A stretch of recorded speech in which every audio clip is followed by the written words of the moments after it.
Continuamos comentando los procedimientos generales de cálculo en dinámica. Vamos a hablar ahora del caso de la partícula que está vinculada a una curva. Si la partícula está vinculada a una curva, la ecuación general será F más R igual a la masa por la aceleración, siendo F la resultante de fuerzas que actúan sobre la partícula de masa m y R la reacción de la curva sobre dicha partícula. Vamos a distinguir dos casos: que no haya rozamiento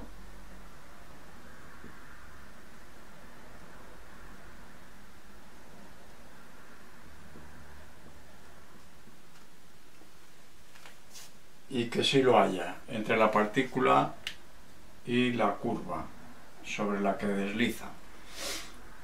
Si no hay rozamiento, la reacción que ejerce la curva sobre la partícula siempre es normal a la curva, puesto que no hay componente tangencial de la reacción. La reacción estará en el plano normal a la curva y por lo tanto tendrá componentes según la normal y la binormal. La binormal es la recta ortogonal a la tangente y a la normal. El triedro que definimos aquí es el llamado triedro intrínseco de Frenet,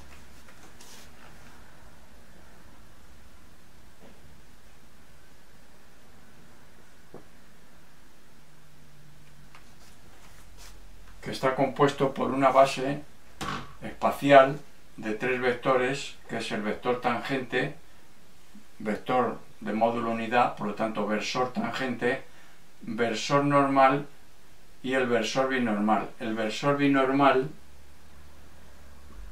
es igual al producto vectorial del vector tangente por el versor normal.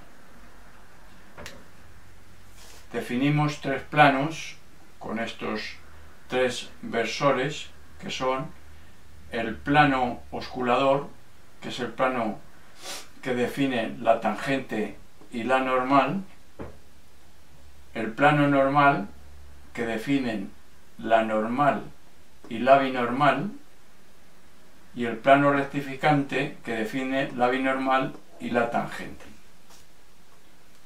Cuando una curva es plana, está contenida en el plano osculador, porque en ese plano está la tangente y la normal, que está dirigida hacia el centro de curvatura de la curva en cuestión. Bueno, pues entonces, si la reacción es ortogonal a la curva, estará contenida en el plano que define la binormal y la normal. Por lo tanto, tendrá componentes. La reacción R será igual a R sub n por el versor normal más R sub b por el versor binormal. Las ecuaciones que se plantean, intrínsecas, como he dicho antes, pues serán: la primera, que la fuerza tangente, el módulo de la fuerza es igual a la masa por la derivada del vector velocidad del módulo del vector velocidad respecto del tiempo.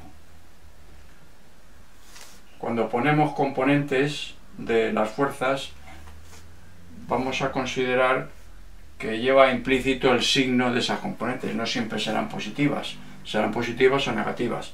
Nosotros aquí las escribiremos sin signo.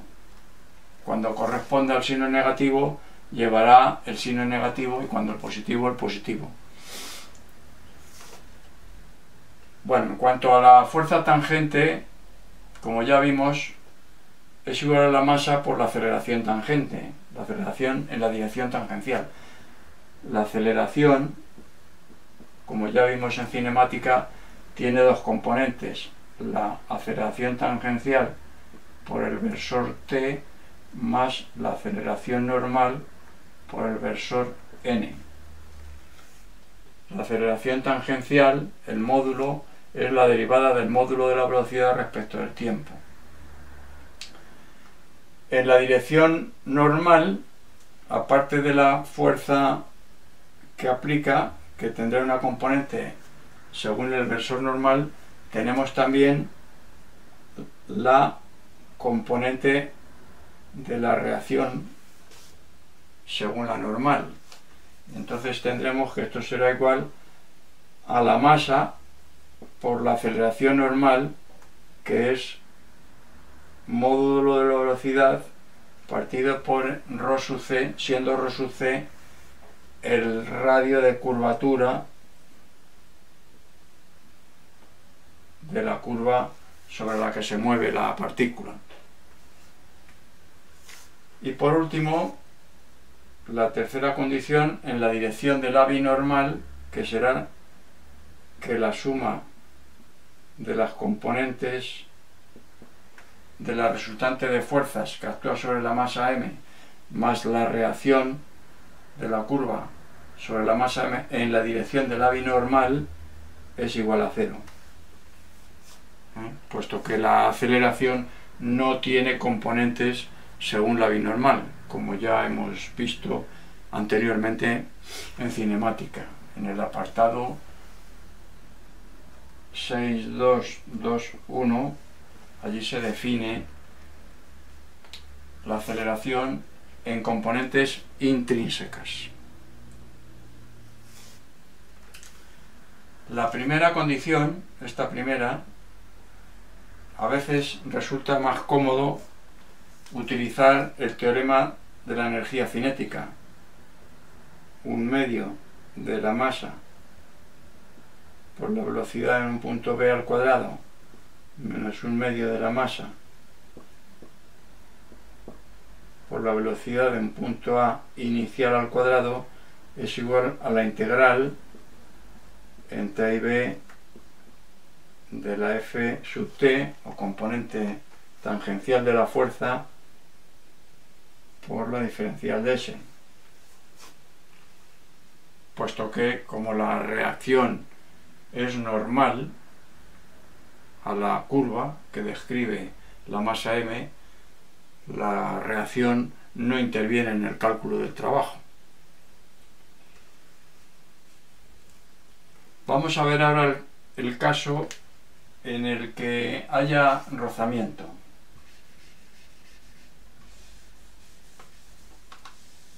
Si hay rozamiento, las ecuaciones son parecidas a las que hemos visto, con la diferencia que la reacción sí tiene componente según la tangente.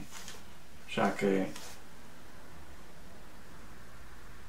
si es con rozamiento, la reacción R tiene componentes según los tres ejes intrínsecos, o sea, tiene el RT por el versor T más el Rn por el versor N más R módulo, puesto que es componente, RB por el versor B. Al tener rozamiento ya vimos que la reacción tiene una componente tangencial. No solo tiene componente en el plano normal que definen Rn y Rb, como vimos en el caso anterior. Entonces, la primera condición de la fuerza tangencial será la componente de la fuerza que actúa sobre la partícula más la componente tangencial de la reacción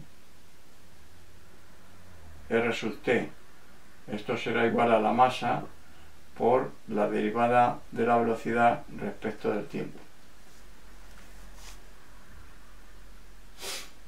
Bueno,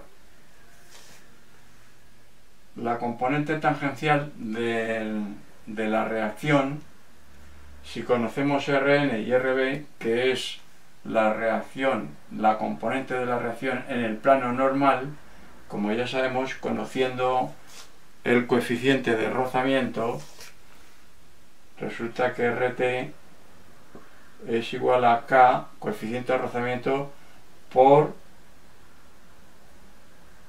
la componente según Rn y Rb en el plano normal, que será R sub n al cuadrado más R sub b al cuadrado. Entonces, sustituyendo aquí, tenemos la fuerza tangencial más K por la raíz cuadrada de R sub n al cuadrado más R sub b al cuadrado igual a m por la derivada de la velocidad respecto del tiempo. Esa sería la primera condición, similar a la que obtuvimos anteriormente en el caso de que no hubiera rozamiento. La segunda condición es que las fuerzas normales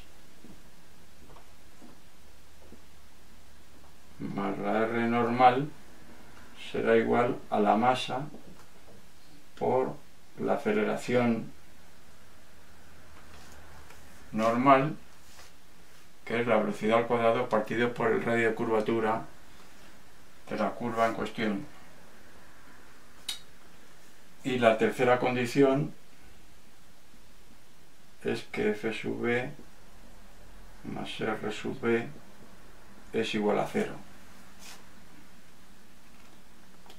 Ya he dicho antes que no pongo signos a las componentes. Naturalmente, estas componentes no tienen por qué tener signo positivo respecto a los versores t, n y b. Pueden tener signos negativos y entonces entrarán en estas ecuaciones con el signo que corresponda.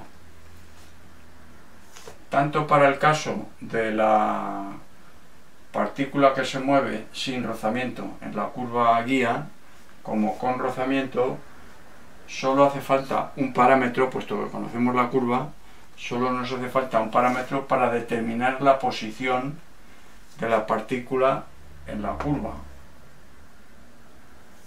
Por ejemplo, puede ser el parámetro la longitud respecto de un punto de partida cualquiera. Tanto en este caso de partícula vinculada a curva con rozamiento como sin rozamiento, lo que tenemos es un sistema de tres ecuaciones con tres incógnitas: la velocidad, la componente R sub n de la reacción y la componente R sub b, que, como ven, en teoría se puede resolver. Una vez obtenida la velocidad, mediante una integración podremos obtener el parámetro S, si es el que estamos utilizando para posicionar la partícula en función del tiempo. Puede ocurrir que el vínculo solo actúe en un determinado sentido. ¿Qué ocurre? Que cuando la reacción en ese sentido se anule, para cambiar de sentido, a partir de ese instante la partícula pasa a ser libre. Entonces habrá que aplicar las ecuaciones de partícula libre, naturalmente.